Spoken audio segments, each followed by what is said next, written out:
Mais le postpartum, si je me souviens bien, tu sais, c'est pas le seul diagnostic de santé mentale qui a risque de se développer suite à un accouchement, c'est ça?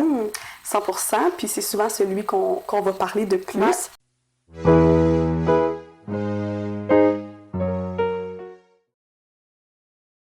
Sandrine, Salut Laetitia, bon matin. bon matin. Aujourd'hui, on va parler de la dépression postpartum, un sujet que j'avais bien hâte de discuter parce que, comme que je t'ai dit, à mon stage l'an passé, j'ai fait une formation pour aider les femmes ou les personnes qui vivent une dépression postpartum. Et c'est vraiment un sujet que j'ai vraiment adoré en apprendre davantage. Et je pense que c'est quelque chose qu'on parle pas toujours, on en entend un peu parler, mais on va pas comme deep dedans. Fait que je pense que ça va être un super épisode aujourd'hui. Absolument. Ben, honnêtement, là, avant de faire les recherches, moi, j'avais entendu ça parler un petit peu de nom, puis je connaissais, tu sais, vraiment la base de ce sujet-là, mais j'ai beaucoup comme apprécié en tant que professionnelle, mais aussi en tant que femme, que tout ce que j'ai pu apprendre à travers les recherches sur ce sujet-là. Puis c'est vraiment un sujet qu'on a comme tellement avantage à davantage décortiquer, Oui, 100%. à vraiment parler plus. Ouais. Parce qu'il y a quand même une certaine question autour de ça que c'est tabou un petit peu. Oui. Donc là, je pense vraiment que ça peut faire une différence que d'en parler puis de se renseigner sur la dépression postpartum. Oui, 100%. Ben, si je peux commencer avec la définition pour un petit peu plus comprendre c'est quoi une dépression postpartum. Dans le fond, c'est la dépression qui survit après l'accouchement. Ouais. Elle peut se manifester à tout moment de l'année suivant la naissance du bébé. Donc, c'est pas nécessairement obligé que ça soit une semaine après qu'on a accouché. Ça peut survenir chez la mère, mais aussi chez le père. Ah! Ouais, fait que ça, j'ai l'impression qu'on n'en entend pas beaucoup parler, mais c'est peu étudié, la dépression là, chez le père, mais c'est quand même, je pense, pertinent de le nommer. Puis ça va toucher 15 à 20% des nouvelles mères. Ouf, hein, quand même, presque une femme sur 5 dans le Oui, fond. exactement. Puis c'est fou parce que ça arrive quand même à beaucoup de femmes, mais c'est pas quelque chose qu'on va parler beaucoup. Ouais. Puis plus tard dans l'épisode, on va faire la distinction entre dépression postpartum et baby blues. Oui. Parce que des fois, il y a des gens qui pensent que c'est la même chose, mais c'est vraiment pas la même chose. Puis le baby blues, ben c'est pas non plus les mêmes proportions des femmes qui vont le subir. Mais quand même, dépression postpartum, c'est presque une femme sur 5, justement. Exactement. Puis la période critique, là, ça va être 3 mois après l'accouchement. Donc ça va souvent plus arriver là, dans ces temps-là. T'as-tu une petite idée pourquoi c'est 3 mois après l'accouchement, la période critique?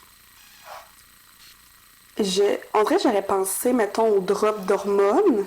Le drop d'hormones? Mais il me semble que des fois, le drop d'hormones est quand même plus tôt. Je peux pas te dire pourquoi. C'est en fait parce que dans les 3 premiers mois, souvent la nouvelle maman ou le nouveau parent va recevoir énormément de soutien de son entourage. T'es beaucoup comme oncle, tante, on a visité l'enfant, ses frères, soeurs, etc., etc. Puis ben, après 3 mois, ça commence vraiment à diminuer ce nombre de soutiens-là qu'il va faire. Puis c'est vraiment pour ça. Parce qu'en tant que tel, le drop d'hormones va plus venir créer un baby blues, comme on va voir plus tard. Ouais. C'est sûr que ça va venir jouer sur la dépression postpartum, mais c'est vraiment d'autres facteurs qui vont créer ou augmenter la dépression postpartum que juste la question hormonale. Ah, mais c'est vrai que souvent, on va voir ça, là, les premiers mois, c'est de la nouveauté, tout le monde est près de toi, mais après ça, tu continues quand même à avoir un nouveau-né, même après 3 mois, puis c'est une belle explication, Sandrine. Merci. Je te laisserais peut-être aborder les symptômes de la dépression postpartum. Ben oui, en fait, là, quels symptômes peuvent apparaître, donc comment on peut reconnaître que c'est une dépression postpartum. Comme je le dis, ça va suivre la grossesse, justement. On va parler, par exemple, d'une profonde tristesse. On se sent profondément triste. On va pleurer fréquemment, de manière inexpliquée aussi, c'est-à-dire qu'il n'y aura pas nécessairement de déclencheur apparent, ces pleurs-là. Aussi un sentiment d'épuisement permanent. Donc ça, c'est indépendamment, par exemple, du sommeil qu'on pourrait avoir, indépendamment de si, par exemple, je sais pas, quelqu'un vient garder l'enfant puis que là, on peut vraiment se reposer, ben on a quand même une fatigue, un épuisement plutôt là, qui va être très, très, très prenante. Ouais. Il y a aussi un gros sentiment de dévalorisation et de culpabilité. Très souvent, le fait d'avoir un enfant, ça vient avec l'idée que vite, vite, vite, on doit s'y attacher. Mais, tu sais, la dépression postpartum crée un petit peu un frein à cet attachement-là au début. Ouais. Puis ça vient avec la honte, la culpabilité, de la dévalorisation dans son nouveau rôle de mère. De l'irritabilité aussi, de l'anxiété extrême, surtout de l'anxiété qui va concerner le bien-être de l'enfant. Donc, des peurs irrationnelles que l'enfant n'est pas bien, qu'il développe des maladies, au niveau vraiment de son bien-être. Ensuite, il va y avoir l'incapacité à s'occuper correctement de l'enfant, ou même un refus de passer du temps avec lui, ou sinon une absence lorsqu'on passe du temps avec l'enfant. Donc, ça va vraiment venir dans les symptômes. Là, on va remarquer vraiment des difficultés à prendre soin de l'enfant, passer du temps avec lui. Puis, on se peut entendre que ça, c'est beaucoup corrélé avec la culpabilité dont je parlais plus tôt. Aussi, il y a la perte de plaisir et d'intérêt pour les activités qui étaient aimées avant. Donc, on pourrait se dire, bon, mais tu sais, c'est correct, tu as juste à reconnecter avec la personne que tu étais avant, tu sais, tu aimais faire du vélo, ben regarde, on va t'amener faire du vélo, on va s'occuper de l'enfant, mais même là, le parent en postpartum ne sera pas capable de l'apprécier puis d'aimer ça. Exactement. Il ressentira plus de plaisir. Il va y avoir aussi des changements d'appétit. Changement d'appétit, ça peut vouloir dire de manger plus, manger moins souvent, vraiment, tu sais, changement dans le sens global. Un sentiment de désespoir, quand même, là, c'est fort. De l'isolement aussi. Et finalement, quand même, là, des idées suicidaires. Puis c'est surtout, en fait, là, je prends un petit peu d'avance en faisant la distinction ici. Là, dans le baby blues, il n'y aura pas d'idées suicidaires. Mais dans la dépression postpartum, c'est assez fréquent qu'il y en aille. Oui. Puis je pense que une des raisons peut-être pourquoi c'est tabou, j'ai l'impression peut-être parce que il y a les idées suicidaires. Puis en tant que société, on va se dire, ben, pourquoi tu as des idées suicidaires? Tu viens de devenir mère ou père, c'est pas tout le monde qui a cette chance. Donc vraiment de se sentir coupable de vivre ça. Et plus qu'on se sent coupable, plus qu'on va s'isoler et plus que là, le cercle de la dépression va comme plus embarquer. Là. Pas juste, tu sais, c'est pas juste genre l'incompréhension de pourquoi tu peux avoir des idées suicidaires en ayant un enfant, mais surtout comme étant je dirais un blâme qui est mis sur le parent qui veut mettre fin à sa vie quand il y a des enfants. Tu sais, la première chose souvent qu'on dit quand on veut mettre l'accent sur le drame derrière le décès d'un individu, c'est « il était père de » ou « il était mère de ». Donc, pour nous, le drame, c'est pas juste la mort de quelqu'un, c'est la perte d'un parent chez un enfant. Donc, le parent lui-même veut mettre fin à ses jours quand il vient d'avoir un enfant. C'est immensément tabou, là. Oui, vraiment. C'est immensément tabou que non seulement tu veux mettre fin à tes jours, ce qui est de base un immense tabou, mais en plus, tu veux retirer à ton enfant le droit d'avoir un de ses parents. Oui, fait que c'est là que vraiment ça l'embarque, là, la difficulté, là, plus comparativement au baby blues. Là. Comparativement au baby blues, exactement. Puis tu sais, comme tous ces symptômes-là peuvent, en quelque sorte, s'influencer entre eux, en fait. Ouais. Tu sais, justement, ben la honte, tu vas la ressentir parce que tu as des idées suicidaires. Puis là, ben, tu vas te sentir comme tu vas être en épuisement. Donc là, tu vas être moins capable de rationaliser certaines choses. Puis là, ben, tu sais, t'es moins capable de prendre soin de ton enfant. T'as plus de plaisir à prendre soin de ton enfant. Donc là, à cause de ça, tu ressens aussi la culpabilité. Ouais. Tu sais, ça vient tout jouer les uns les autres comme une grosse balle de laine, tout emmitouflée ensemble, qui va tout toucher à tout un peu, là. Oui, vraiment. C'est ça, c'est que ça va vraiment avoir des liens. Plusieurs symptômes peuvent aussi créer d'autres symptômes, puis tout s'interrelie, là. C'est ça. Que je pense d'être capable de aussi un peu décortiquer c'est quoi nos symptômes, c'est pertinent aussi pour être capable de voir les liens, puis comprendre un petit peu plus qu'est-ce qui se passe, là. Exactement, oui. Mais le postpartum, si je me souviens bien, tu sais, c'est pas le seul... diagnostic de santé mentale qui a risque de se développer suite à un accouchement, c'est ça? 100%, puis c'est souvent celui qu'on va parler de plus. Ouais. Mais il peut aussi avoir le stress post-traumatique de l'accouchement. Donc ça, je pense qu'on en parle encore moins déjà que la dépression postpartum. Puis il y a quand même 4 à 6% des femmes qui peuvent vivre là, un stress post-traumatique de l'accouchement. C'est quand même...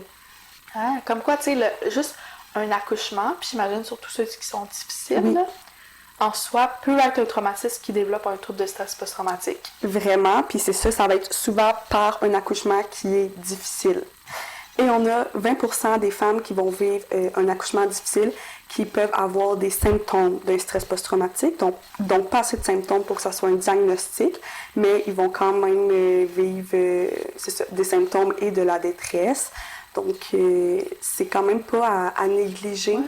Puis de voir si quelqu'un proche de notre entourage a vécu un accouchement difficile, de surveiller ses symptômes, s'assurer que la personne se sente bien, parce qu'un stress post-traumatique, c'est pas à négliger, là, c'est quand même...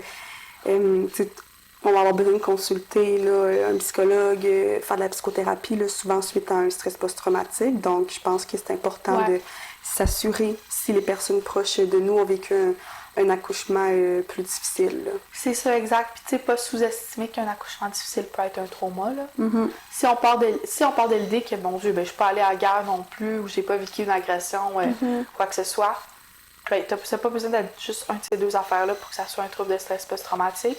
Oui, exactement. Parce que, donc, justement, que ça passe pas sous radar autant des proches que de la propre personne, je pense. Oui. Puis si on retourne un peu dans le postpartum, les causes. Oui, ben en fait, les causes sont assez variées. Là. Ça va être un mélange de facteurs physiologiques. Donc, par exemple, justement, les changements hormonaux, le manque de sommeil, l'épuisement et les énormes changements de vie. Donc, le parent peut se sentir dépassé par les contraintes et le manque d'équilibre entre les tâches et les activités agréables. Tu sais, on parle souvent que en tout cas, de ma perception à moi, là, quand les gens de mon entourage parlent de la maternité ou de la paternité, ils parlent souvent comme de la maternité ou de la paternité comme un beau sacrifice. Tu sais, c'est que tu perds le centre de ta vie, c'est plus toi, c'est ton enfant. Puis c'est comme quelque chose de beau, comme quelque chose de noble, mais ça reste que c'est comme une des bonnes causes du postpartum, c'est justement c'est ce changement-là qui est vraiment fort et soudain. Ouais. Puis ça aussi, je pense, c'est un peu tabou. C'est comme si on disait, ben là, c'est vraiment normal que quand tu deviennes parent, là, le centre de ta vie, ça soit ton enfant maintenant.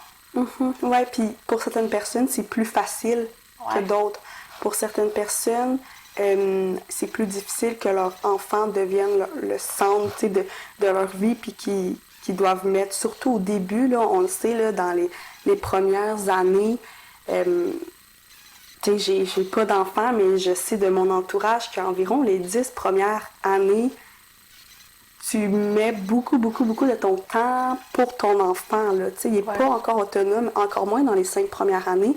Donc, veux pas, tu vas te perdre un petit peu. C'est ça. Puis, c'est pas tout le monde qui vont bien vivre avec ça. Certaines personnes, de base, t'es quelqu'un déjà de plus anxieux, que tu as besoin déjà de plus de temps tout seul pour libérer tes émotions, faire de l'introspection.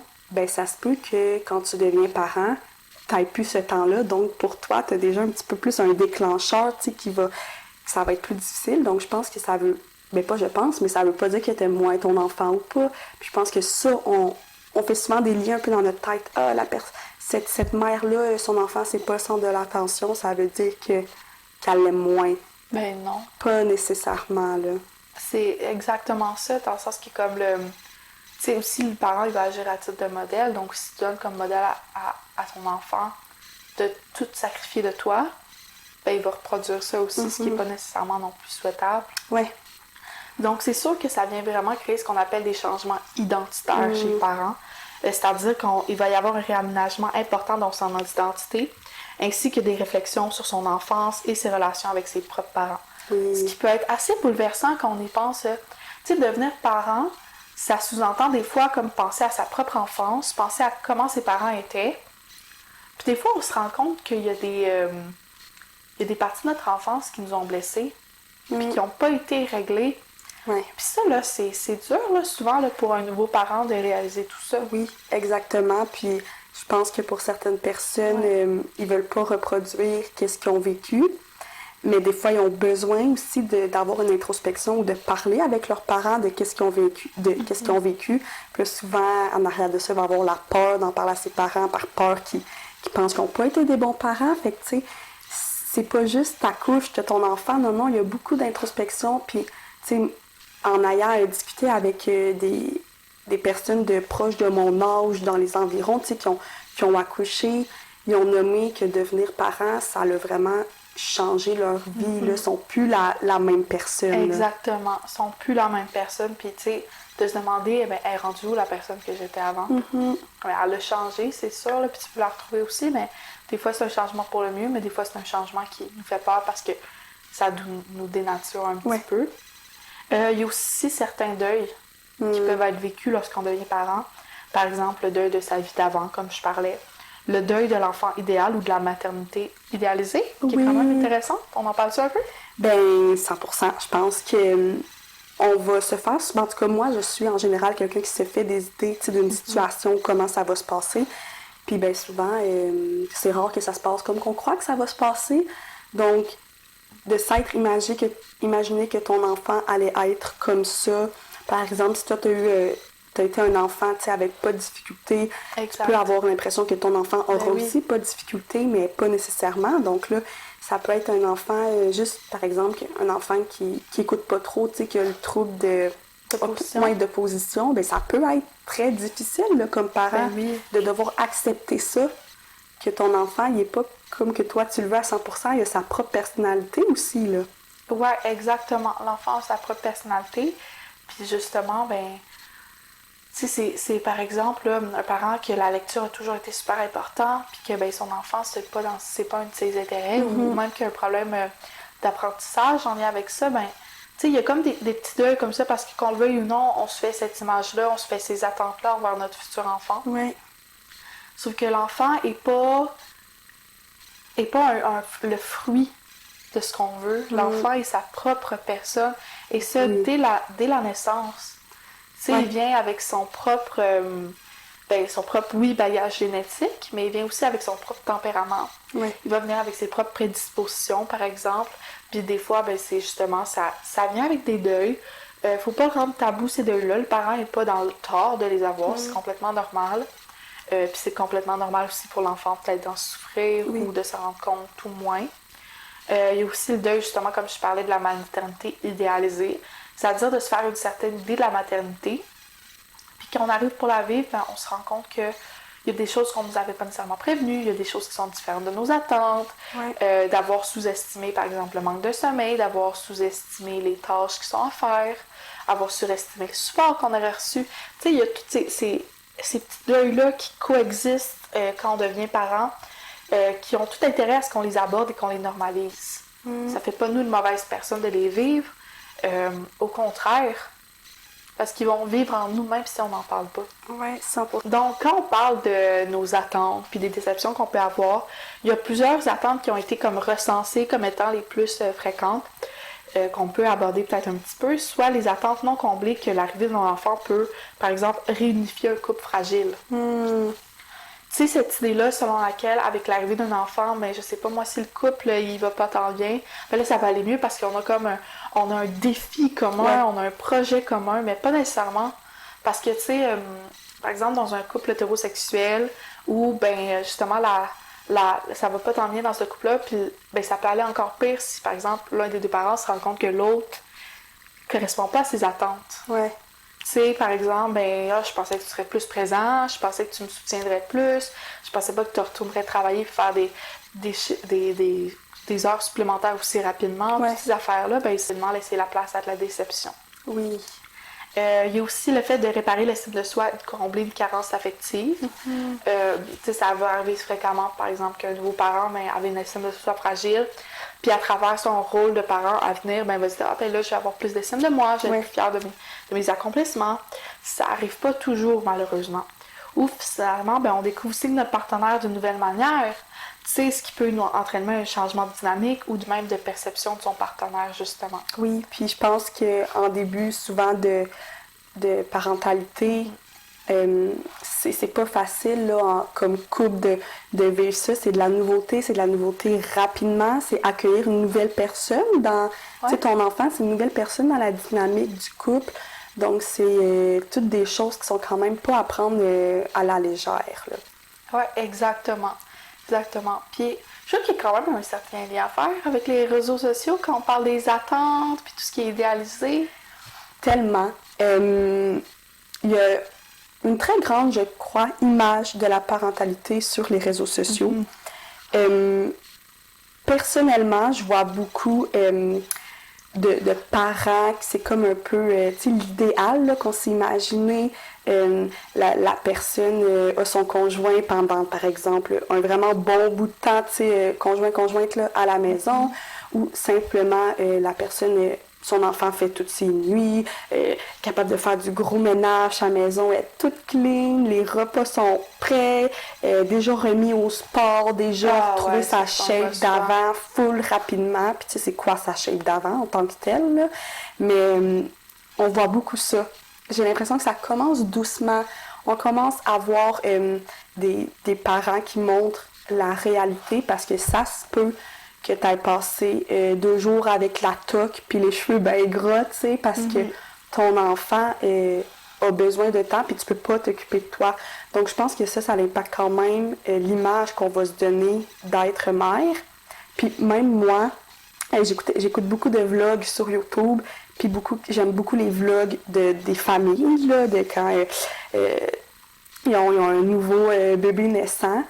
Puis je réalise que souvent, ils vont montrer plus le beau, ce qui est tout à fait correct, mais il faut que je me le rappelle que ça veut pas dire que c'est parfait, là, la maternité, et que tout se passe comme la perfection d'un film. Non, tu sais, c'est pas la réalité.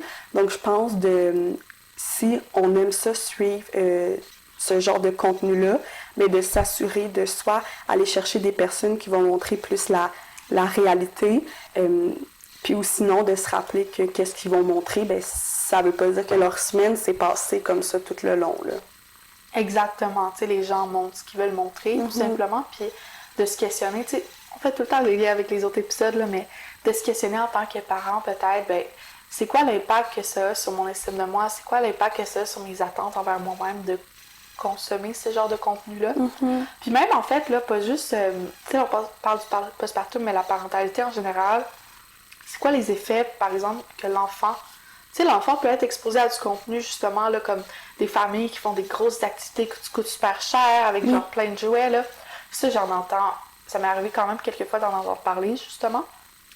Puis, ben, tu sais, de mettre peut-être des réglementations puis un cadre autour de ça, parce que ça amène des attentes irréalistes, autant chez le parent, mais chez l'enfant aussi, par rapport à sa propre famille, là. Ouais. Tu sais, la famille qui va toutes les semaines dans les jeux d'eau, puis qui font des comme, on achète pour des centaines de dollars là, dans des magasins de jouets. Ben, il y en a de plus en plus, puis c'est du contenu qui est beaucoup consommé sur les réseaux sociaux, sur YouTube par exemple. Puis ça peut mettre une pression sur les épaules des parents qui est comme vraiment, vraiment forte. Puis je vais aussi faire le lien parce que j'avais vu ça récemment.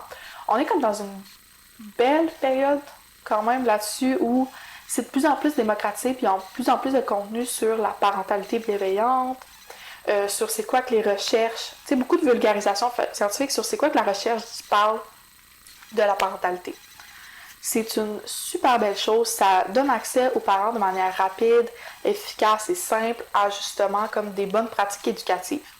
Ceci étant dit, ça vient avec le poids de les réussir, ces pratiques-là éducatives. Puis rappelez-vous que, tu sais, un post là, sur Facebook ou sur Instagram là, qui vous dit, bon, ben quand votre enfant fait une crise, il faut faire telle étape, ben c'est peut-être déconnecté de la crise de votre enfant. Tu sais, c'est peut-être déconnecté de ce que vous êtes capable de faire à ce moment-là. 100%. Je pense que c'est une des raisons pourquoi aller chercher de la ressource. Tu sais, il y a beaucoup de techniciens, je sais pas, en éducation spécialisée qui peuvent venir à la maison pour vous accompagner puis qui vont voir la crise devant leurs yeux puis qui vont essayer avec vous des choses puis de s'assurer que ça fonctionne avec aussi le tempérament de la personne que tu es. Parce qu'en tant que parent, tu as un tempérament et ton enfant aussi. Exactement. C'est d'apprendre de comme les mettre les deux ensemble puis de voir qu'est-ce qui fonctionne bien. Puis c'est normal aussi en tant que parent que des fois, on est un peu plus fatigué, on est un peu plus irritable. Eh bien oui. Puis ça, j'ai l'impression que des fois, on l'oublie un peu avec la parentalité comme... C'est ça. Je sais pas c'est quoi le terme, là, mais... Pour bienveillante, je pense. Ouais, exactement. C'est ça. Puis tu sais, exact. Faut savoir prendre du recul par rapport à tout ça. Puis moi, je me rappelle, il y a quelques années, j'étais dans une formation pour quand je travaillais au camp de jour, justement sur comme des bonnes pratiques à avoir avec comme des troubles du comportement, tout ça. Puis moi, j'étais choquée, là. Genre, je disais, je suis comme, hey, ça, là, c'est possible de faire toutes les étapes que vous me dites de faire, là, c'est juste possible de les faire là, si je suis dans un contexte que j'ai juste un enfant à ma charge. Mais dans un contexte où j'ai tout un groupe à ma charge, là, c'est pas vrai que je peux passer 45 minutes à attendre que genre tel enfant, ben, il débarque des modules de jeu parce qu'il veut pas partir. C'est pas vrai que je peux faire ça quand j'ai d'autres enfants qui pleurent puis d'autres enfants qui me demandent plein d'affaires, là. Tu sais, savoir en prendre puis en laisser, puis savoir justement distinguer est-ce que c'est réaliste dans mon contexte à moi ou non. Mais veut pas, même si on se dit ça, ben, on se met la pression sur les épaules de qu'on n'a pas réussi quelque chose. Donc, voilà, je vais faire cette petite parenthèse. C'est une très belle parenthèse, Sandrine. Puis, tantôt, j'ai abordé rapidement là, les facteurs de risque de vivre avec une dépression postpartum. Ouais, dans le fond, tu sais, qu'est-ce qui peut nous amener à être à risque? Là? Exactement. Puis, tu sais, je l'ai nommé rapidement, mais il y a l'historique d'anxiété qui peut être un facteur de risque et aussi l'historique de dépression. Ouais, donc si on a déjà fait de l'anxiété ou de la dépression par le passé. Exactement. Ensuite, on a avoir récemment vécu un stresseur important. Je peux penser, par exemple, si on vient de vivre une séparation, puis ensuite on accouche, ben il peut avoir plus de risques, ou pas nécessairement si on accouche, là, mais juste qu'on devient parent. Ensuite, on a, s'il y a peu de support social, une faible estime de soi, une basse satisfaction conjugale. Fait que ça, c'est vraiment un lien avec ce que tu as nommé tantôt, de quand il y a des difficultés là, dans un couple. C'est un facteur de risque. Ensuite, des difficultés à allaiter. Puis ça, je pense qu'on le nomme pas. Puis moi, je m'en souviens d'avoir beaucoup discuté ça avec ma mère, de voir, maman, toi, comment que ça a été, tu sais, l'allaitement et tout, parce que c'est quelque chose qui est quand même d'une importance, mais ça dépend des parents aussi. Il y a certains parents que pour eux, ça leur dérange pas si ça fonctionne pas l'allaitement, ils vont aller vers les autres options, mais il y a d'autres personnes que pour eux, c'est très important l'allaitement. Puis si ça fonctionne pas, ben il va se sentir mal, ils peuvent avoir aussi un peu des préconceptions. On peut aussi avoir plus de facteurs de risque si un membre de sa famille a déjà vécu une dépression ou des troubles de l'humeur. Okay. Donc ça, c'est tous des facteurs de risque. Bien évidemment, c'est pas parce que tu as déjà vécu ça que ça va faire nécessairement que tu vas vivre là, une dépression postpartum. C'est juste à peut-être surveiller ou peut-être juste à faire plus attention, tu sais, si on a déjà vécu ça. Ouais, peut-être un peu plus surveiller, c'est ça. Ou si une nouvelle mère ou un nouveau père dans notre entourage a ces facteurs de risque-là, ben on le surveille un petit peu plus, mettons. Oui. Puis justement, en parlant des pères, t'en as glissé un petit mot tantôt, Laetitia. Ça ressemble à quoi la dépression postpartum chez un homme? Premièrement, je trouve ça full intéressant là, qu'on aborde le sujet des pères. Je pense que souvent, ils sont exclus malheureusement. De ces sujets-là parce que la parentalité... Tu sais, juste, on pense à postpartum. Moi, j'ai beaucoup l'image d'une femme qui accouche, mais c'est plus juste ça, là, tu sais. Donc, pour les pères, il va y avoir plusieurs symptômes différents. Ouais, ça ne sera pas les mêmes symptômes que chez la femme, hein? Ça, c'est intéressant à dire. Aussi, fait que c'est pour ça qu'il ne faut pas non plus, des fois, comparer, là, en tant que, comme la personne qui a accouché et la personne qui n'a pas accouché. Les symptômes sont et peuvent être différents. Donc, on a de la tristesse, des pleurs, mais aussi, d'autres, ils vont plus l'expérimenter par la colère, l'impuissance, l'impatience, l'irritation, donc être plus irritable, des symptômes anxieux et aussi de la violence conjugale. Donc ça, c'est quelque chose, je pense, très pertinent à nommer et mettre de l'emphase dessus. Puis il peut aussi avoir l'abus de substances. Ouais, c'est-à-dire, tu sais, consommer plus d'alcool ou plus de drogue. Ouais. Ben oui, tu sais, il faut s'entendre que ça ne déresponsabilise pas le père, là, dans le sens que il y a comme aucun trouble de sentimental qui excuse de faire de la violence conjugale. 100%. Jamais. Mais ça reste que faut quand même considérer que c'est un risque. Oui. Exactement. Autour de 15-20%. Oui, fait qu'on a quand même, c'est ça, une petite ressemblance. Puis si on parle plus des facteurs de risque pour les pères, si leur conjointe si leur conjointe elle-même vivent ou souffrent de dépression, donc il peut avoir plus de risques. Avoir déjà fait une dépression, on le retrouve aussi. une grossesse non prévue. OK. Ensuite, occuper un travail peu intéressant, avoir des mauvaises relations sociales, un faible niveau socio-économique, donc au niveau de l'argent, de ses finances, et encore une fois, la basse satisfaction du couple. Donc, quand la relation conjugale est plus compliquée, plus difficile, là, ça peut être dans les risques. Puis, est-ce que sinon, là, on a parlé, c'est ça, des pères, est-ce qu'il y a d'autres personnes qui sont à risque de vivre une dépression postpartum? Parce que, tu sais, tantôt, on voulait démystifier un peu la question hormonale. Les hormones ne font pas tout, c'est-à-dire que les parents adoptifs aussi sont à risque de faire une dépression postpartum. Donc, c'est pas juste les parents biologiques, justement. C'est ce qui est quand même assez intéressant là, à savoir. Oui. Tu sais, comme je parlais un peu de la question identitaire, justement, le fait de les attentes, beaucoup. Donc, c'est ce qui va rentrer en ligne de compte. Il y a des conséquences, d'ailleurs, au fait de faire un postpartum. Autre que le bien-être du parent, la dépression postpartum représente aussi un risque pour le développement, en fait, du lien d'attachement avec l'enfant. Son développement cognitif, social et affectif aussi pourrait être affecté. Ouais. Dans le cas d'un enfant, justement, ben, pour ce qui est des problèmes cognitifs, ça peut même être des problèmes cognitifs qui persistent jusqu'à l'adolescence. OK, quand même. Ouais. Donc, l'enfant pourrait aussi présenter des troubles du sommeil, des coliques, justement, des retards du développement et des troubles cognitifs, comme je disais. Puis, ça ressemble à quoi les traitements pour un postpartum, en fait? C'est quoi les recommandations là-dessus? Oui, ben en fait, là, les traitements, plus pour la dépression, là, ben en fait, plus que la dépression postpartum va être détectée tôt, plus que les traitements vont être efficaces. OK. Donc, je pense que c'est pour ça que c'est pertinent d'en parler et d'être capable de reconnaître les symptômes. Les traitements peuvent comprendre la psychothérapie et les antidépresseurs. Donc, ça va ressembler au même traitement là, qu'une personne qui vit une dépression. C'est juste que, en lien avec les antidépresseurs, je ne suis pas médecin, donc je ne sais pas si ça va être des antidépresseurs différents. Mais sinon, la psychothérapie ou aller en relation d'aide, un travailleur social aussi peut faire des suivis psychosociaux là, avec une personne qui vit une dépression postpartum. Exactement. Puis, dans postpartum, tu sais, là, on parle beaucoup de la dépression. Ouais. On a parlé brièvement tantôt du trouble de stress post-traumatique. Oui. Mais il existe aussi d'autres troubles postpartum, dont la psychose. Oui. Puis ça, j'avais vu ce terme-là dans un de mes cours là, à l'université, puis j'avais trouvé ça très intéressant.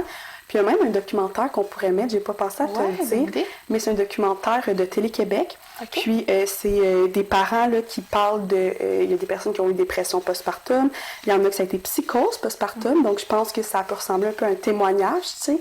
Donc ça pourrait être intéressant de le mettre. Oui, on mettra dans le lien. Si jamais ça intéresse des personnes. Mais la psychose postpartum, elle va apparaître dans les jours suivant l'accouchement. Okay. Puis, elle va se manifester par de la confusion, des hallucinations, du délire et aussi de l'agressivité. Okay. Donc, tu sais, si on voit des gros symptômes comme ça qui sont vraiment différents du comportement normal du parent, c'est très important d'aller consulter là, un médecin par rapport à ça. Oui, vraiment, vraiment, vraiment. Puis tant la sécurité de la mère que l'enfant est compromis. Donc, c'est pour ça que dans notre entourage, si on voit ça, ne pas hésiter de faire en sorte que le parent consulte. Les femmes qui sont bipolaires sont plus à risque. Et ça va survivre chez une femme sur 600. Oui, quand même. Une femme sur 600 qui a un enfant va faire une psychose postpartum, justement. Puis c'est important, justement, d'être vraiment à l'affût, là, parce que la personne ne sera pas nécessairement elle qui va faire la demande d'aide, mais quelqu'un dans son entourage doit surveiller ça, justement. 100%. Est-ce que sinon, il y a d'autres choses que la psychose postpartum? Oui, il y a le trouble obsessionnel compulsif postpartum, donc plus communément appelé TOC. Oui. Donc ça va survenir chez 4 à 9% des nouvelles mères, quand même. Puis ça va comprendre des obsessions sur la contamination, par exemple, ou des compulsions de vérification et des pensées où on l'on fait mal au bébé. Okay. Donc, tu sais, ça, on entend des fois parler un petit peu, mais c'est encore très, très, très tabou. C'est une belle-mère, justement, qui est comme « Eh mon Dieu, j'ai des pensées envahissantes où je blesse mon enfant, où je le lance, ou quoi que ce soit. » Puis ça vient avec énormément de culpabilité.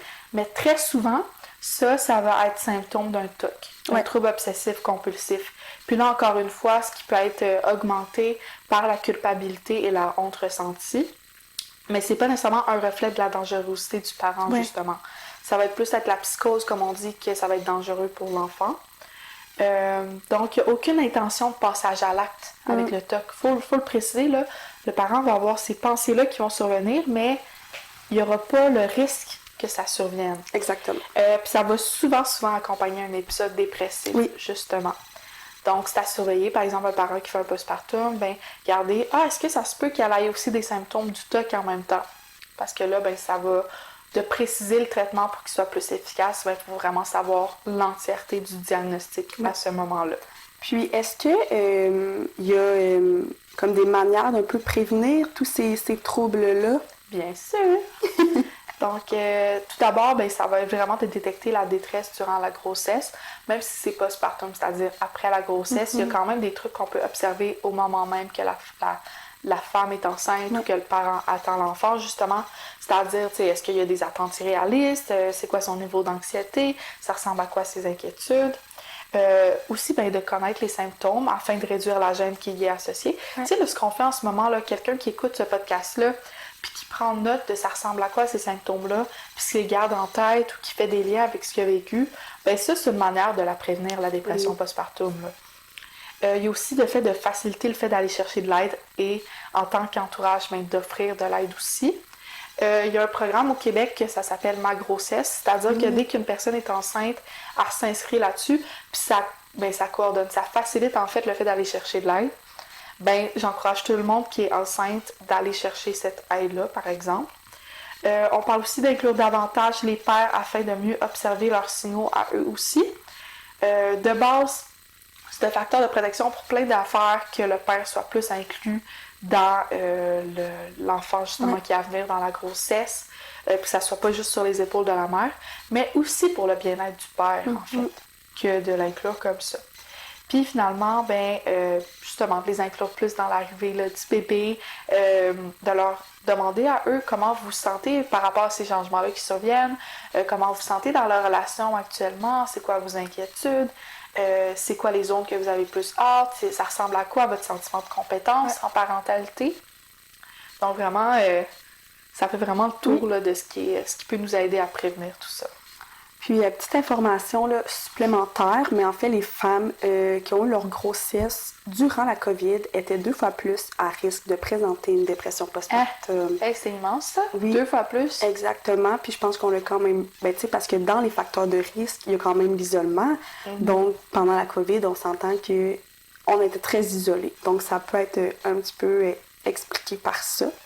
Oui, un bon lien avec ça aussi. Puis, à quelques reprises dans l'épisode, on a fait la distinction comme rapidement entre le postpartum et le baby blues. Laetitia, est-ce que tu peux nous préciser un petit peu plus c'est quoi la différence entre les deux?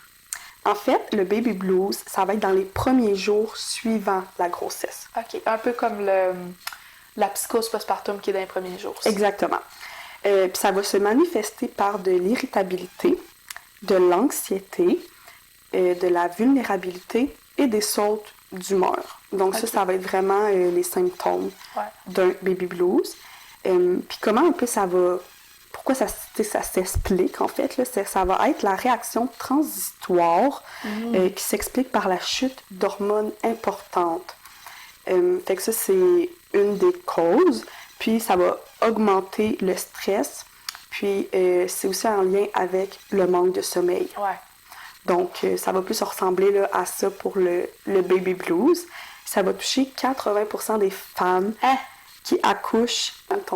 Donc, ça touche 80% des femmes qui accouchent? Oui. C'est immense. Exactement. 8 femmes sur 10 qui accouchent vont avoir un baby blues. Oui. Donc, ça, je pense que c'est pour ça que des fois, je pense qu'on se mélange avec dépression postpartum, baby blues, mais la différence, c'est que ça va durer entre quelques heures et 15 jours. OK, c'est ça, c'est plus court pas mal. Là. Exactement. Donc, quand ça dure plus que 15 jours, 3 semaines, tout ça, c'est là que c'est vraiment important d'aller consulter un médecin par rapport à ça. La plupart du temps, il ne va pas avoir besoin d'intervention extérieure. Par contre, si vous en ressentez le besoin, que vous avez juste envie de discuter avec un professionnel, c'est toujours suggéré. Là. On peut aussi aller dans la prévention et tout. Puis en fait, pour le surmonter, souvent, ce qui va fonctionner, ça va être de prévenir son conjoint, prévenir sa conjointe, ses proches, prendre soin de soi. Donc, c'est pour ça que, tu sais, d'en prendre soin de soi, si tu es déjà quelqu'un qui aime aller consulter un travailleur social, un psychologue, ça peut quand même être une bonne idée si pour toi ça te fait du bien. Puis aussi faire des activités avec le bébé. Ça va aider là, à surmonter le baby blues. Ben, c'est super intéressant. Merci beaucoup, Laetitia, de cette petite distinction-là. Je pense que ça va en apprendre beaucoup aux gens qui nous écoutent. Ça fait le tour de notre épisode d'aujourd'hui sur le postpartum, justement. Je pense que ça a été un bel épisode, un sujet qu'on aborde pas trop souvent. Et je pense que c'est ça, vraiment faire la différence entre le baby blues et la dépression postpartum. C'est très pertinent de savoir cette belle différence-là. Puis, je vais pouvoir aussi mettre là, le lien de l'organisme que tu avais nommé, je pense, moi et ma grossesse. Ma grossesse, ouais. Ma grossesse! Je vais pouvoir mettre aussi le lien, là, je pense que ça peut être pertinent pour les personnes qui sont intéressées là, à juste en apprendre davantage. Super, ben merci beaucoup Laetitia et on se dit à dans 2 semaines.